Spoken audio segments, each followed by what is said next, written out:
दोस्तों नमस्कार।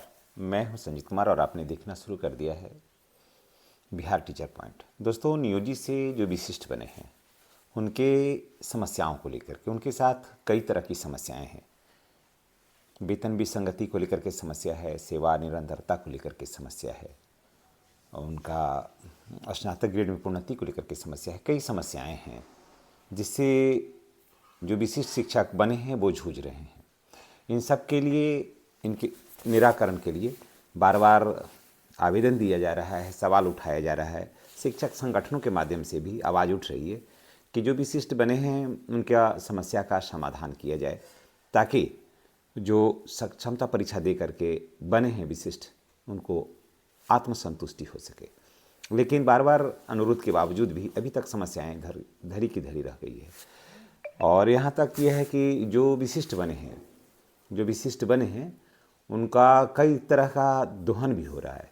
पहला तो कि उनसे जो जूनियर शिक्षक हैं, बीपीएससी के माध्यम से आए हैं, उनसे कम सैलरी हो गया है 2022 वाले विशिष्ट शिक्षकों का।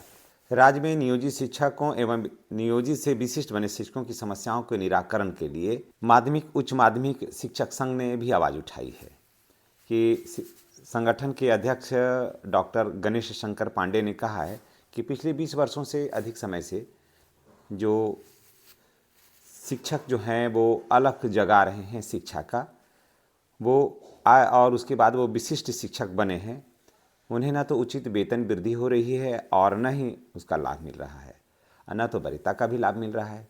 कई तरह की समस्याएं उनके साथ है जिससे कि शिक्षक अपने आप को ठगा महसूस कर रहे हैं। दोषपूर्ण नियमावली की वजह से जो शिक्षक 20 वर्ष से पढ़ा रहे हैं विद्यालय में और हाल के 1-2 वर्ष पहले जो शिक्षक आए, तो वो 20 वर्ष से ज़्यादा पढ़ाने वाले से ज़्यादा पेमेंट उनका हो गया है। तो इस तरह का भावनाएं से जो है, इस तरह की बातों से जो है वो जो विशिष्ट हैं वो अपने आप को ठगा ठगा महसूस कर रहे हैं। और पूर्व में बहाल नियोजित शिक्षक को आवास भत्ता 10% मिल रहा है। जो पूर्व में बहाल है नियोजित शिक्षक, उनका आवास भत्ता 10% मिल रहा है। और फिर जो यही शिक्षक जो बने हैं विशिष्ट शिक्षक, उनका आवास भत्ता 4% हो गया है। तो इस दिशा में भी मुख्यमंत्री से सार्थक पहल की मांग की है कि इस तरह का जो वेतन विसंगति है वो दूर किया जाए। और दूसरी तरफ पक्ष में देखा जाए कि यही सब के कारण जो नियोजित शिक्षक हैं ये सब चीज़ से छुटकारा पाना चाहते हैं, और वो चाहते हैं कि इतना वेतन विसंगति लंद फंद जो है उससे बढ़िया है कि हम जहाँ हैं वहीं बने रहें। अपने आप को वो लोग जो गए हैं वो ही तो संतुष्ट नहीं हैं, फिर हम जाएंगे तो हमारे साथ क्या होगा। कारण कि देखिए जो गए हैं वहाँ उनकी हालत गजब की हो गई है। वो उन्हें ना उगलने बन रहा है ना निगलने बन रहा है। वो वहाँ गए तब ऐसा नहीं कि गए तो नियोजित शिक्षक से सीनियर हो गए, ऐसी भी कोई बात नहीं रही। दूसरी बात, आवास भत्ता भी गिरा उनका। तीसरा ये हो गया कि जो शिक्षक 2022 के थे और जो 24 में जो शिक्षक आए उनसे 22 वाले का पेमेंट 22 वाले का पेमेंट कम है, 24 वाले का ज़्यादा है। फिर जो विशिष्ट बने उनका आवास भत्ता 4% है, जबकि नियोजित का 10% है। फिर जो विशिष्ट बने हैं उनके अंदर देखिए क्या है कि स्नातक ग्रेड में प्रोन्नति की कोई बात नहीं है, कोई चर्चा नहीं है, कोई सवाल नहीं उठ रहा है। जबकि नियोजित शिक्षक हैं उनको स्नातक ग्रेड में प्रोन्नति मिल रहा है, 3 प्रोन्नति, कालवत प्रोन्नति, स्नातक ग्रेड में प्रोन्नति, उसके बाद प्रधानाध्यापक के पद पर प्रोन्नति। तो इन सारी बातों को लेकर के संशय की स्थिति बनी हुई है। लेकिन समय कम है नियोजित शिक्षकों के पास सोचने का, समझने का, लेकिन सुविधाओं से भरपूर लवरेज हैं नियोजित शिक्षक। तो यही सारी बातें जो हैं वो शिक्षक को, जो नियोजित शिक्षक हैं उन्हें रोकता है विशिष्ट शिक्षक बनने से। हालांकि बड़े पैमाने पर लोग व्यंग करते हैं कि ये लोग परीक्षा देने से डरते हैं।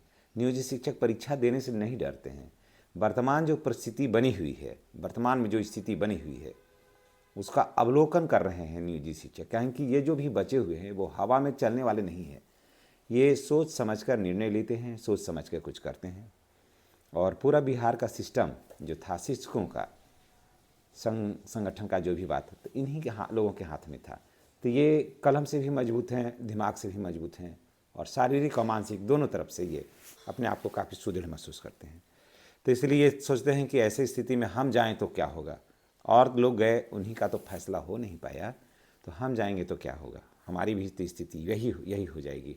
तो सरकार है कि दनादन सक्षमता परीक्षा लेकर के संगठन को कमज़ोर करती है, और बाद में अगर किसी बात को लेकर के कोर्ट भी जाएगा शिक्षक, तो ये सीधे सरकार वहाँ कह देगी कि मेरे पास तो अब कोई नियोजित शिक्षक नहीं है, तो मैं किन्हें दूँ। आप कुछ बच जाएंगे 10-20, कुछ बच जाएंगे, मानते हैं 200, 400, 500, 1000 बच जाएंगे, तो उतना ही को दे करके प्रमोशन अपना छुटकारा पालेगी, सुविधाएं दे करके छुटकारा पालेगी, 8वें वेतन का लाभ दे करके छुटकारा पालेगी।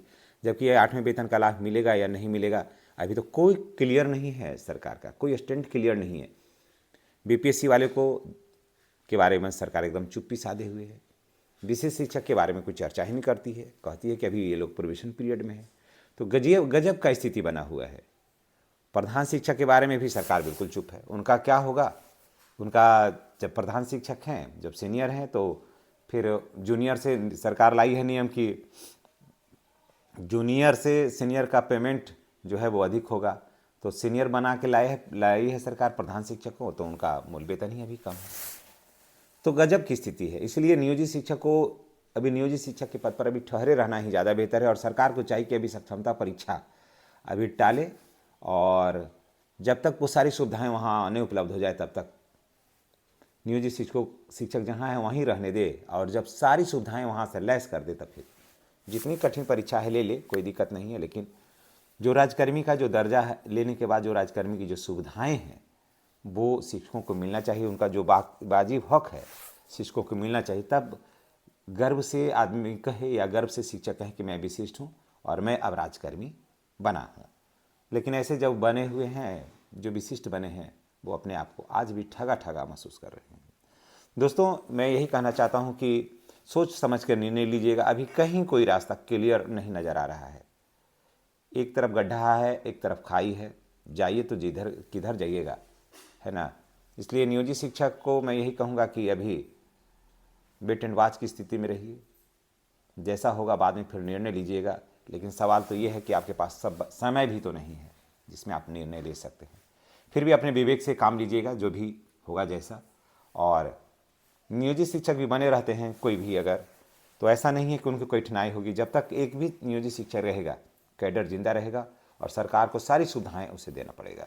इसी के साथ हम आपसे विदा लेते हैं। चैनल पर नए हैं तो चैनल को हर हाल में सब्सक्राइब करिए, बेल आइकन को दबाइए, ताकि वीडियो का जो नोटिफिकेशन है आप जैसे शिक्षकों को मिलता रहे। धन्यवाद।